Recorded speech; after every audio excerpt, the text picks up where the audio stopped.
for the one person who's probably going to see this, I'm going to be playing as France, and they have a pretty terrible start, to be completely honest, but I'm going to be playing on Iron Man mode, meaning console cheats are disabled, the game automatically saves to a single file, games played in this setting, there is no turning back. And then I'm going to turn off historical AI focuses because I'm going to go ahistorical, and I don't want to be playing a historical game with historical things happening because, well, that I don't know. I just feel like that would throw things off a little bit. I'm going to be playing in the normal difficulty so I can get achievements. My overall goal is to get Big Entente. I think that's what it's called.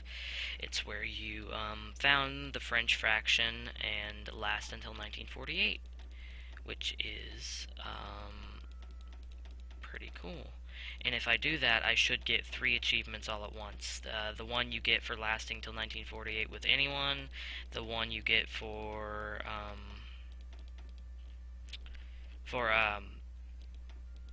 excuse me, not capitulating as France until 1948, and then the Little Entente one. Little Entente is the faction that, well, actually it's not the faction name, but it's the national focus used to found the faction. And now here I'm selecting my entire army around the whole world, all of my colonies all over Africa, and I'm moving them right to, I'll use the general I usually use, I'm using them right to the Maginot, which is a series of forts protecting me from Germany. Now,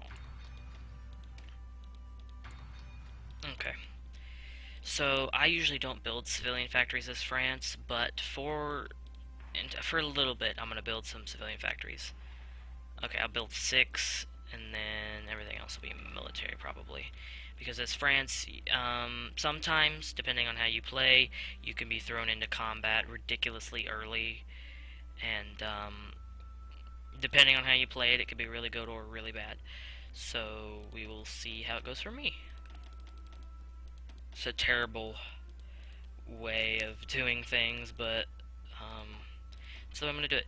So I'm not gonna view this as like a tutorial for you, but just a way to see the game and kind of get an idea of how certain things can change in history. Like, because obviously in real life, during World War II, 1936, France did not found their own faction. They joined the Allies.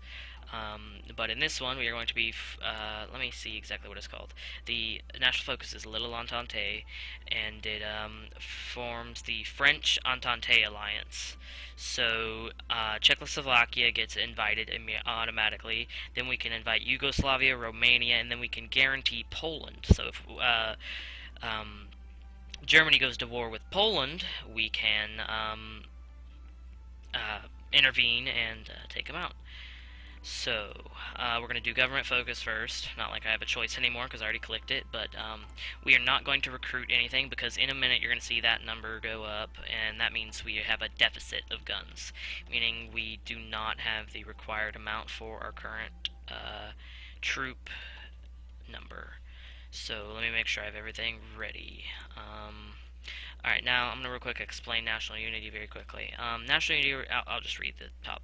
National unity represents the willingness of the people at the top to persecute a war to the finish. The higher this value is, the longer they will fight on before considering surrender. So right now, they could probably reach Paris. The second that the Germans reached Paris, we would probably capitulate, meaning all of our mainland territory would go to whoever capitulated us, and then if that is the end of the war, if there's no one else to fight for my territory back, then they will go to a peace conference, and then my territory will be negotiated in the peace conference.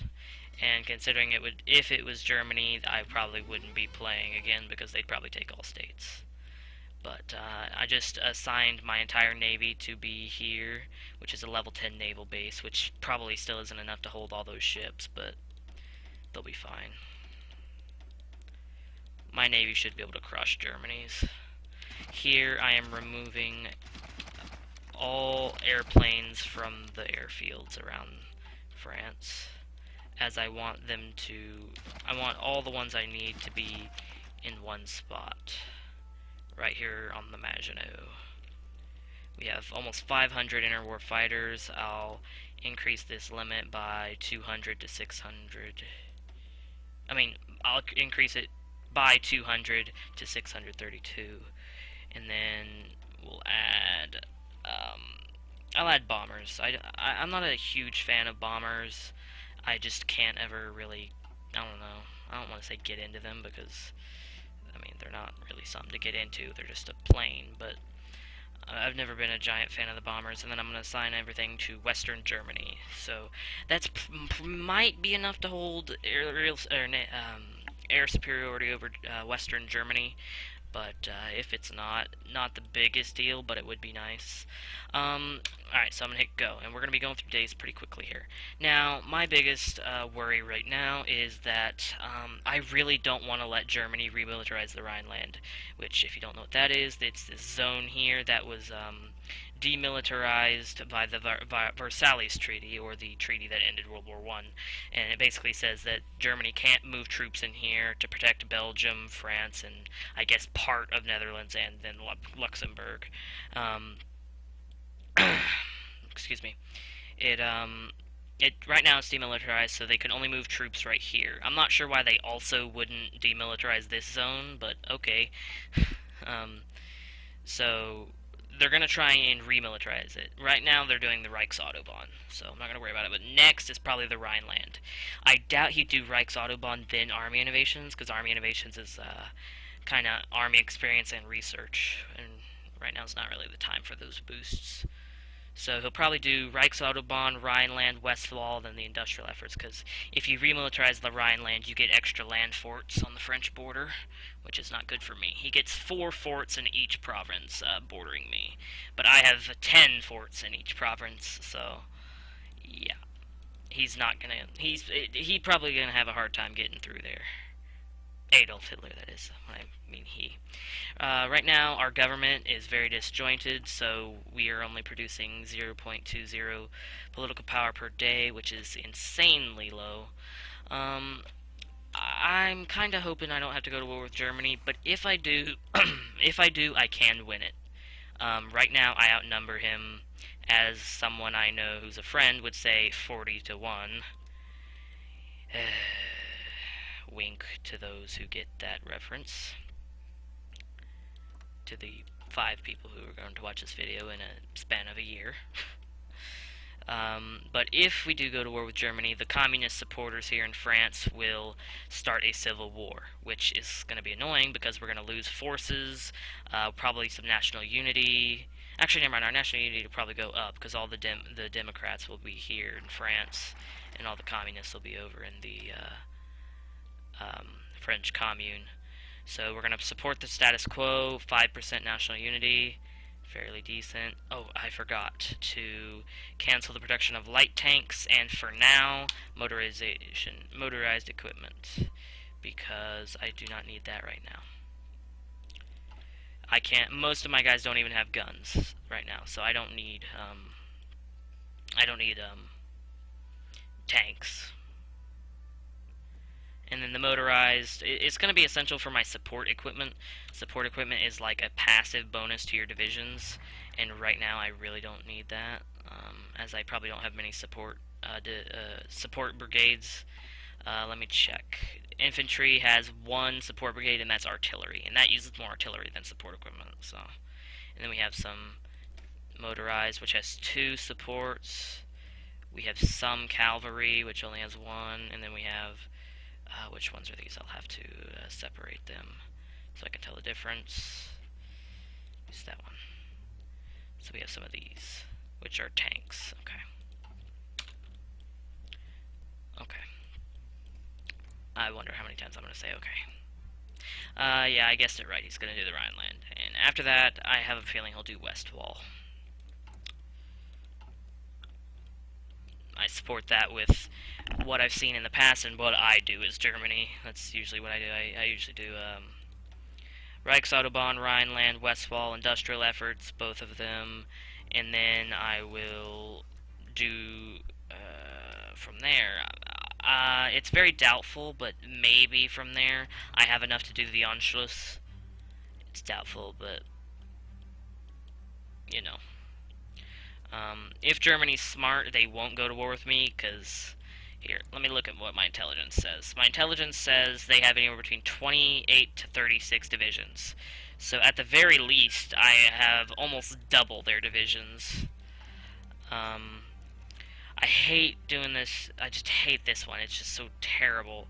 It's either let them strike at 90% factory output for 90 days and minus 10% national unity, or negotiate a deal, which is minus 30% factory output for a year, and then change the popularity to communist. I'd rather just get it over as quick as possible, but the downside to that is I could have 20 national unity while at war with Germany, which will not be good. Hopefully the sports status quo will give us, yeah, that'll give us 25, which should be enough. But I hope I don't go to war with Germany before I get Little Entente. Because if Czechoslovakia has their troops on the German border, they can kind of just storm in there as they join the French Entente. Dang it. I really don't want to lower national unity, but I'd rather do democratic than communist.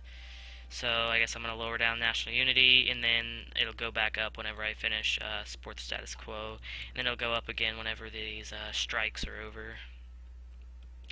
I'm not too worried about Italy, but I probably should be, because if it's right, they will join the Axis if it's beneficial to them. So in an attempt to protect myself, I'm going to get 5 divisions on the Italian border. Wait a minute. Let me count. 1, 2, 3, 4, 5, 6. I need 2 more. Grab the cavalry. And then I'll assign a commander. Each commander has their own separate bonuses, especially for majors. Majors being Italy, France, Germany, United Kingdom, USSR, Japan, United States. If you saw that, ignore that. I don't think I missed any. Okay, so now we're going to do Little Entente. Gain base national unity plus 5%, and then Czechoslovakia gets invited. Okay, so I am hoping that I might just issue a diplomatic objection, because I really don't want to have to go into negative political power, and if I do, I just really don't want to do it. So I'm going to issue a diplomatic objection. Okay, so now you can see this zone isn't red anymore. Now, after I pick my new research, I'm going to see if they're doing West Wall. I assume they are. It would make sense. Yep. I'm not sure why you got to do West Wall to get access to industrial effort, but whatever. I should probably do a more detailed plan than this, because this is very general, just push in and take the territories. But as France, you have the war plan doctrine, meaning you win wars by planning them out, but you can, but it just takes forever to research land doctrine, which is where you get your tactics. So we are going to be a fairly I don't want to say barbaric, but our army isn't going to be very tactical. It's going to be fairly just run and gun. I don't know if that's the right word for it, but it's kind of just going to be get in there and kill the enemy. Because I can't research land doctrine right now, because it'll take probably 400 or 500 days to research one, and that's not okay. Like, at all. That's way too long. I don't like how that takes so long to push up to the north, so I'm going to pull this down to Frankfurt and then push up. Maybe that'll help. because I want both sides to be pushing at all times. So that should help a little bit. I hate having a spot where, you know, like 30 divisions are just sitting still doing nothing. I hate having that, but sometimes you have to have that. I'm trying not to draw these over any rivers because you get a penalty for doing that. Not like a penalty, but you get a planning penalty, so like your troops won't push forward as efficiently. Dang it, still gonna do that, but whatever. Okay, so as you can see, there's only 4 German divisions here on the border, and they're still 100% inferior to us. So that's where I'm going to end this one. I'll see probably the one person that's watching this next time I record, which should be right after this one.